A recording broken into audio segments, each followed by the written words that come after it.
కొంచెం పైన నుంచి ఇలా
ఎక్కడ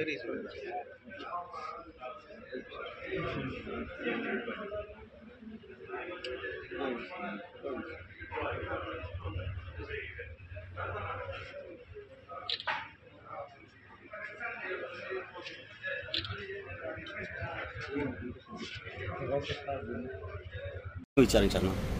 అదే సత్యాధికారి గారిని కలిసాము.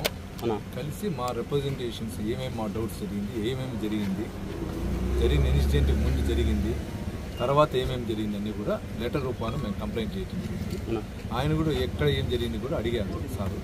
దానిపైన కూడా చెప్పాము. మా దగ్గర ఉన్న ఎవిడెన్సెస్, మా దగ్గర ఉన్న సంబంధించిన ఇవన్నీ కూడా మొత్తం ఒక లెటర్ రూపాన సార్ గారికి కూడా ఇవ్వటం జరిగింది. అన్న మిమ్మల్ని అది సుత్తితో కొట్టారు అని వాళ్ళు కొట్టలేదని చెప్పారు. అంటే వీళ్ళకు అదే మెమరాన్ని ఇచ్చారంట. దాని మీద ఏమంటారు? అంటే విజువల్స్ ఉంది, సుత్తి ఎత్తుకొని కొడతా ఉంది, నేను దిగింది ఉంది. సుత్తితో కొట్టకపోతే ఇప్పుడు డాక్టర్స్ ఉన్నారు, ఇక్కడ ఎడ్జ్లో తగిలింది, ఇక్కడ రాసుకోండి, ఇదంతా పడింది. తగలేదంటే ఇప్పుడు ముద్దాయిలు ఏం చెప్పినా తప్పే చెప్తారు. దానిపైన నేను ఎక్కువ మాట్లాడదలుచుకున్నా. న్యాయ వ్యవస్థ ఉంది, పోలీస్ అధికారులు ఉన్నారు, దానిపైన ఒక దర్యాప్తు బృందం వేశారు. వాళ్ళే చూస్తారు, వాళ్ళే కాపాడతారని ఒక నమ్మకం నాకు. అంటే ఎలా సహకరించారు సిట్టు? అంటే అన్నిటిగా నేను ఆయన సార్ గారు అడిగిన దానికి అన్నిటిని వివరించా. ప్లస్ మా దగ్గర ఉన్న సాక్ష్యాలు, జరిగింది ఏమైంది మొత్తం ఇచ్చాం. ప్రతి ఒక్కదానికి ఎవిడెన్స్ ఇచ్చాం. మేము అడిగింది ఒకటే, వీళ్ళ వెనకాల ఉన్న మూల పురుషులు ఎవరు దాన్ని పరిశీలించండి.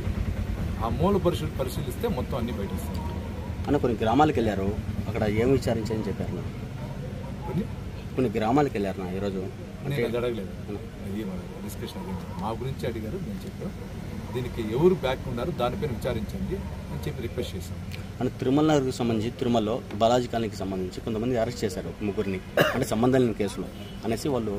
అది కూడా చెప్పాను సార్. అనామకులు కొందరు అరెస్ట్ చేశారంట అలిపిరి పోలీస్ స్టేషన్లో. వాళ్ళకి సంబంధం లేదంట, ఒక నలుగురినేమో. దాన్ని కూడా పరిశీలించండి అని చెప్పి చెప్పింది. దానికి సంబంధించిన అన్ని కూడా ఇచ్చారు. ఎందుకు ఎంటర్ చేయలేదు అనేది కూడా వాటిని మాట్లాడుతుంది.